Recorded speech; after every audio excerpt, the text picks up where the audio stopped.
Formal presentation is very informal, so if you have any questions about anything, just chime in.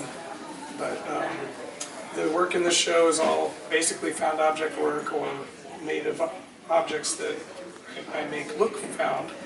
And most of the pieces are combinations of man-made and natural objects that are in some state of decay. And that is sort of the basic concept behind everything, is those combinations of decayed man-made and natural objects. I'm putting those together in a way that I find harmonious, and that's part of the concept behind the work. There's most of the work doesn't really have a concept going into it. They're really just organic pieces, the way they come together. I find the objects that I like, that I'm attracted to, and start putting them together. And when they seem right together, it's very, pretty much odd to me, but they just fit or they don't. So the process is pretty simple, and it's fun. It's kind of walking on a little bit of a tightrope. Like if I feel like I'm working too hard at something, then it's probably wrong, or something is about it that's not right. So sometimes I just take a piece out that I've been wanting to have in there, an object, and replace it with something else, and suddenly it's better again. Let's see. Does anybody have any questions about anything in particular? Yeah. Have you always worked with found objects? Yes, pretty much since graduate school. When I was in graduate school, I started as a draftsman in drawing and painting, but I was never satisfied with that. I had the technical ability, but it never was satisfying to me. So at some point I realized, through the help of some of the professors and stuff I was working with, that the objects that I was collecting to make still life objects, paintings from, the objects themselves were what I was really interested in. And once I started realizing that, then everything got easier for me. So yeah, I've been pretty much making found objects work since 1990 or so. And I've been collecting objects since I was a kid. So it totally made sense once I realized that that's what I wanted to be working with. So I have a question. Yeah. So it's very collage and intuitive based. When you start, do you have a space where you just have all your stuff everywhere, and you just kind of say, I'm going to start with this object today, and then you just move around the space and kind of hunt things out? Yeah, pretty much. It's spread across different parts of my property, my house, which is frustrating, because if I could have it all in one place, some things would be easier.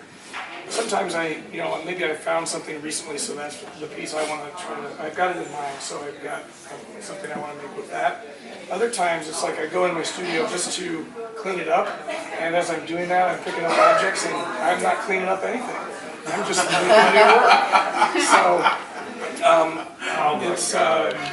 and sometimes I've used pieces, even just recently in some of this work, that I've had for decades, but I forgot the piece, that fast. And so the pieces that are sliced, do you happen to have those slices, or do you think, oh, I really want this to be dynamic and curved, and so you get out your saw? And Are you talking about this piece, or? Well, the one over there with the ball and those sliced, and it makes a stacked, sort of drooping curve. Yeah, so those, I was cutting down some trees on my property that were dead already. They're elm trees that died because of an invasive species. And so when I did cut that, obviously that's not cut for firewood. I cut some for firewood, and then I was like, oh, this is an interesting material, so I started slicing off the cookies of that, and I did do that at an angle so that I could potentially do something different with it. And on a small scale like that, I haven't had too much trouble finding things to do with them, but there's some, I felt really limited, I guess, by the circular shape. There's only so many things I can do with it. But then I had a tree company cut down a big tree, and I had them save some of the parts, and I cut that up into cookies too. Well, those are really heavy, and I can't build my work the same way with those big ones. So that's been very challenging and different. So. Yeah, that sounds like it's site specific. Yeah, it is site specific, but it's not even like with these. I could, it's not. This is not easy to do. So, I have a question. I thought you were talking about this, like the this piece here. I'm kind of interested in these dual surfaces or planes with a little space between them. This piece in particular I found on a construction site. It was one board, this part right here. And I picked it up because it was cool all by itself, and it had both broken ends, which is also kind of unusual.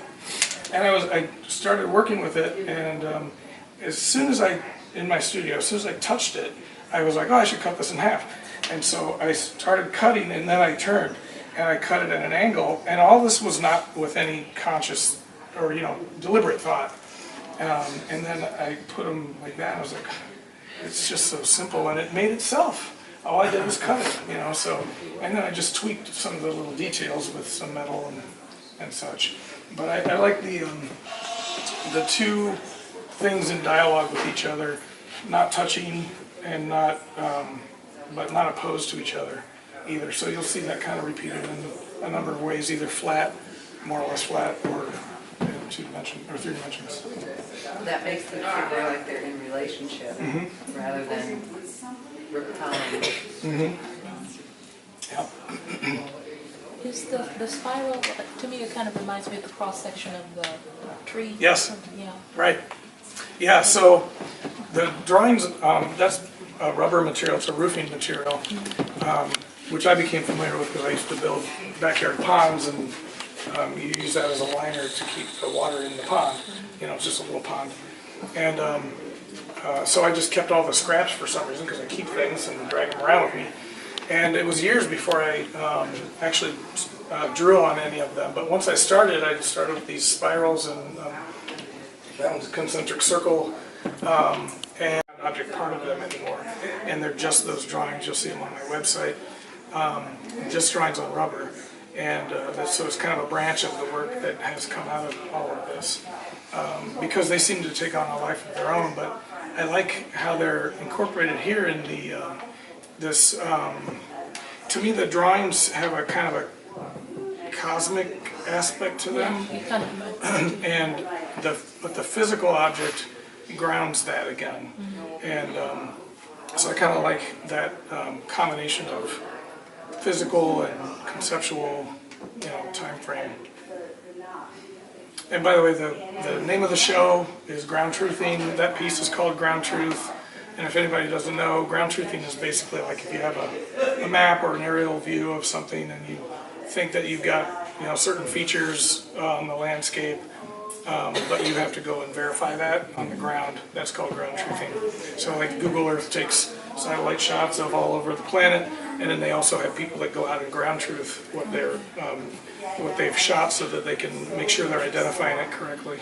And I like that because all my work is sort of inspired by landscape, and in some ways I think they are landscapes, and so it's a reference to the ground, and it's grounding, and it's about truth because I'm not trying to hide anything. They're just wobbly little pieces of wood, stuck together with nails and and wire and stuff. It's like they're just, to me, they're the elements of a landscape, which actually makes them more realistic.